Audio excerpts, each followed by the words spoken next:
RD classes में आपका स्वागत है।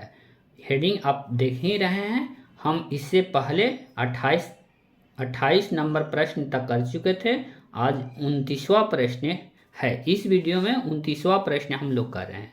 तो प्रश्न यह है कि करनी 3 के अंदर 7 तथा करनी 2 के अंदर 5 का गुणक इनमें से कौन होगा। गुणक यानी कि गुणा करेंगे तो क्या आएगा।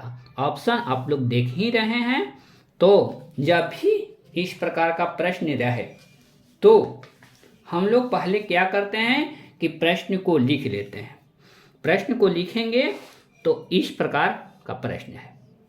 तो इस प्रकार का प्रश्न है तो एक बात है कि जब तक करनी बराबर नहीं रहे तब तक हम लोग गुणा नहीं कर सकते।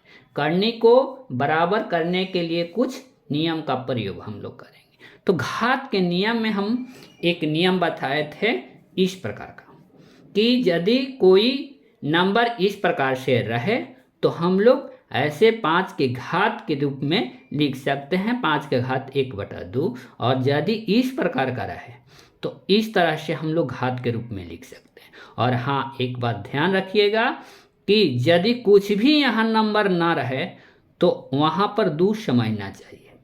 ठीक, तो अब लोग इसी नियम का प्रयोग करके हम लोग इसको इस तरह से लिखे हैं और इसे इस तरह से लिखे हैं।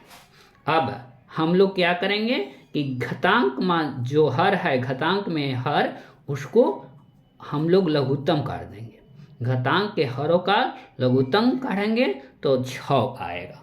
और 6 आएगा तो हम अब क्या करेंगे कि इसके हर से, घातांक के हर जो है, हर से हम लोग इसमें लसा में भाग देंगे। तो लसा में भाग देंगे, यहाँ 3 है तो 3 दूनी 6, 2 आएगा। 2 से ऊपर और नीचे गुना करेंगे। 2 से ऊपर और नीचे गुना करेंगे तो इस प्रकार से लिख सकते हैं। दिखाई दे रहा है कि इस प्रकार का लिख रहे हैं। फिर और इससे अब भाग देंगे तो 3 आएगा। 3 से गुना करेंगे ऊपर नीचे तो इस प्रकार से आएगा। और इसको गुना करेंगे तो 2 और इसको गुना करेंगे तो 6। तो 7 के पावर 2/6 और गुना किए हम लोग 5 को पावर 3/6 लिख दिए इसको हल करने के बाद।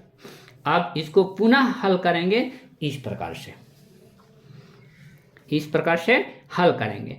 इसमें से 2 बाहर निकाल लेंगे, ऊपर 1 बच जाएगा। इसमें से 3 बाहर निकालेंगे, ऊपर 1 बच जाएगा। इस तरह से 2 यहाँ देखिए, 2 बाहर निकाले हैं, 3 बाहर निकाले हैं।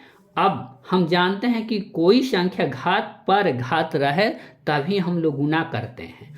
तो यानी कि 7 पर पावर 2 है, 7 पर घात 2 है और इसके घात पर 1/6 का घात है। उसको गुना किए 5 के पावर 5 का घात 3 और उसके ऊपर घात है 1/6 का।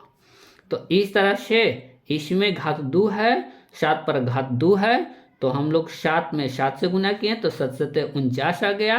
और 5 के घात 3 है तो 5 5 25, 25 5 25 से यानी कि 125 यहाँ पर लिख दिए। तो 49 का घात 1/6 और 125 का घात 1/6 आ गया। तो अब क्या करेंगे कि इसको पुनः इस नियम का प्रयोग करके, इसके विपरीत भी नियम होता है। यदि इस प्रकार से लिखा गया है तो हम प्रश्न बनाते समय इस प्रकार से लिख सकते हैं, यदि ऐसे है तो ऐसे लिख सकते हैं। तो फिर इसी नियम का प्रयोग करके यहाँ पर भी यदि 49, ये 49 है, 49 को हम लोग करनी के रूप में लिखेंगे इस प्रकार से। 6 करनी के अंदर 49 गुना 6 करनी के अंदर 125। आप पुनः इसको इस प्रकार से लिख सकते हैं। 49 6 करनी के अंदर 49 गुने 125 और गुना करेंगे तो 6125 आ जाएगा, जो कि ऑप्शन नंबर हमारे किस ऑप्शन में है हम देख लेते हैं। ऑप्शन बी में है और यही हमारा आंसर हो जाएगा। तो इस आंसर को हम लोग ऐसे टिक कर देंगे।